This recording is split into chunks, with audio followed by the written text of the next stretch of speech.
Bonus బోగసే, Rythu Bandhu ఇంకా రాబందులుగా తయారైపోయింది. మరి ఇవన్నీ అసెంబ్లీలో వచ్చి కేసీఆర్ గారు గట్టిగా అడగచ్చు కదా, వాళ్ళు అదే అడుగుతున్నారు. డెఫినెట్ గా మాట్లాడతారు.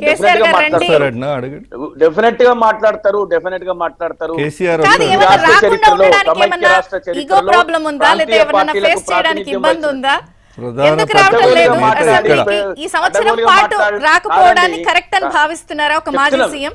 డెఫినెట్ గా ఫీల్ అవుతున్నాం. ఎందుకంటే అడ్డగోలుగా మాట్లాడి, నోటికి వచ్చినట్టు మాట్లాడి, ఒక సభ్యత అంటే పెద్ద మనిషికి పెద్దరికానికి గౌరవం లేకుండా వచ్చిన అవకాశాన్ని తిట్లకే సమయాన్ని ఉపయోగించినటువంటి ముఖ్యమంత్రి గారు అసెంబ్లీకి వచ్చిన తర్వాత అసెంబ్లీ సాక్షిగా తిట్టి రికార్డుల్లోకి వెళ్ళాలనేటువంటి ఆలోచన చేస్తున్న ఈ ముఖ్యమంత్రి ఏలుబడిలో కేసీఆర్ గారే వచ్చి సమాధానం చెప్పాల్సిన అవసరం లేదు.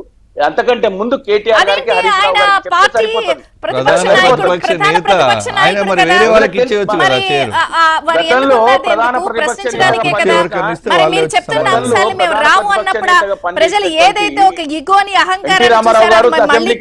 ఒప్పుకుంటున్నారా మీరు? అవునండి, అవును. ఎన్టీ రామారావు గారు రాలేదు. అక్కడ మనం తమిళనాడు పాలిటిక్స్ లో చూసినాము, వాళ్ళు కూడా రాలేదు. వీళ్ళు ఒక టార్గెట్ చేసుకున్నారు, ఎట్టి పరిస్థితుల్లో కేసీఆర్ గారు వస్తే అవమానించి పంపించాలి అని. అంటే వీళ్ళ అవమానాలు వచ్చి అవమానాలు భరించడానికి రావాలి, మీ సలహాలు మాకు కావాలి, మా తప్పుల్ని మీరు ఎత్తి చూపించాలి, ప్రశ్నించాలి కదా అడిగారు కదా. మేము చాలా సలహాలు ఇస్తున్నాం వీళ్ళకు. చంద్రిక గారు వీళ్ళకి ఒక్క మాట స్పష్టంగా కేసీఆర్ ను మేము అవమానించాల్సిన అవసరం అస్సలే లేదు. ఒక్క సీటు కూడా పార్లమెంట్ ఎన్నికల్లో ఒక్క సీటు కూడా ఇవ్వకుండా 10 సీట్లలో డిపాజిట్ ఇవ్వకుండా తెలంగాణ ప్రజలు ఎప్పుడో అవమానించారు కేసీఆర్ ని. కేసీఆర్ కి ఇంకా మొత్తం ఉన్నదని అసెంబ్లీకి రమ్మని రాదు. అంతా తెలంగాణను 10 ఏళ్ళు ఉద్ధరించినోడైతే అసెంబ్లీకి వచ్చి మాట్లాడమని రాదు. తెలంగాణకు 10 ఏళ్ళు ఏమైనా మేలు చేస్తుంటే, తెలంగాణను ఆగం చేసి అధోగతి పాలు చేయకుండా ఉంటే అసెంబ్లీకి వచ్చి మాట్లాడమని ఫామ్ హౌస్ లో పడుకుంటే లాభం. 23 జూన్ లో మీ పార్టీ ఆఫీస్ లో జనాలు లేరు, మీరు అంత ఆవేశపడద్దు. ఏమో జరిగిపోయిందని మీరు ప్రధాన ప్రతిపక్ష నేత ఎక్కడా? తెలంగాణ రాష్ట్రంలో ప్రధాన ప్రతిపక్ష నేత ఉన్నాడా? ఉంటే ఎక్కడ? అసెంబ్లీకి రాని ప్రధాన ప్రతిపక్ష నేత తెలంగాణకు అవసరమా? తెలంగాణ ప్రజలకు మీరు ఏం మెసేజ్ ఇస్తున్నారు? మళ్ళొక్కసారి ఎన్నికలు జరుగుతాయి, ఇది కూడా అవసరం లేదని చెప్పడానికి మీరు సిద్ధంగా ఉన్నట్టుగా కనబడుతుంది.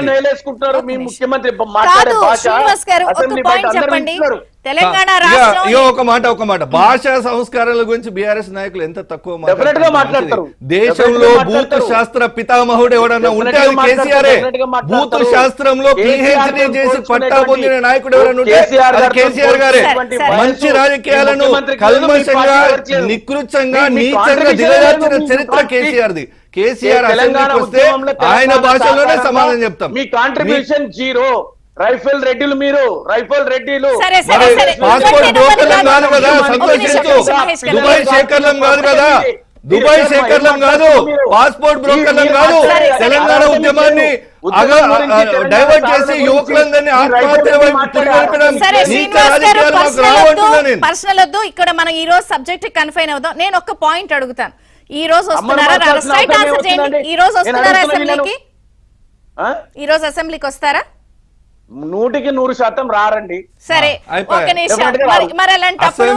అసెంబ్లీకి రాడు, సచివాలయానికి రాడు, పరిపాలన చేత కాదు, ఫామ్ హౌస్ లో పడుకుంటాడు. మాకెందుకు అంటున్నా తెలంగాణ ప్రజలు అడుగుతున్నారు. ఇంత రాబోయే ఎన్నికల్లో ఇంత ప్రధాన ప్రతిపక్ష హోదా కూడా ఉండకుండా చేసే పరిస్థితి తెస్తున్నారు. ఆల్రెడీ పార్లమెంట్ ఎన్నికల్లో ఒక్క ఎంపీ సీట్ కూడా ఇవ్వలే. అది చాలా ఇంకా మీరు ఏడాదిలోనే దాదాపుగా 20% ఓట్ బ్యాంక్, ఓట్ షేర్ కోల్పోయింది కదా. మీరు రాకుండా ప్రజలకు ఏం మెసేజ్ ఇస్తున్నట్టు? 1, 2 తెలంగాణ రాష్ట్రం ఏర్పడింది 3 అంశాల మీద: నీళ్లు, నిధులు, నియామకాలు. నీళ్లన్నీ కుంభకోణాలు అయ్యాయి, నిధులు ఖాళీ అయ్యాయి, నియామకాలు అటకెక్కాయి. సో ఇవన్నీ కూడా నీళ్లు కుంభకోణాలు, నీళ్లన్నీ కుంభకోణాలు. సో అధికార పక్షం ఆరోపిస్తున్నప్పుడు వచ్చి వాళ్ళు కేవలం ఆరోపణ చేస్తున్నారని ప్రూవ్ చేయొచ్చు కదా. వినండి, మీ వ్యాఖ్యలు అవి కాంగ్రెస్ వ్యాఖ్యలా నాకు తెలియదు. మీ వ్యాఖ్యలతో పూర్తిగా విభేదిస్తున్నాం, ఖండిస్తున్నాం. నీళ్లలో ఎలాంటి కుంభకోణాలు జరగలేదు, అభియోగాలు మాత్రమే జరిగినాయి. అరే, నిధులు అంత పెద్దగా పర్రెలు పూర్తి వాసి స్థాయిలో గుమ్మలు వినండి, పడితే వినండి. ప్రజలు అదే చూస్తలేరు చెప్పండి, అనుకున్నారా అదేంటండి, సోదరా? కుంగిపోయి అదంతా పూర్తి రైతుల స్థాయిలో వారి వినండి. ప్రజలు తెలంగాణ ప్రజలు ఇంకా మీ మాయ మాటలు నమ్ముతారు అనుకుంటారా? మీ మాటలు ఎవరి మాటలు నమ్ముతారు? తొందర ఎందుకు, అంత ఆవేశం ఎందుకు? నేషనల్ రేపటి డాన్స్ రోజు కదా? అధికారులు వచ్చి కాదు, చాలా రేపు స్పష్టంగా రేపు కాళేశ్వరం ఒక లేదని గుదిబండ ఇది బ్రహ్మపడుతున్నారు పనికిరాదని చెప్పిండ్రు. ఇంకెంతకంటే ఏం రేపు కావాలి? లేదని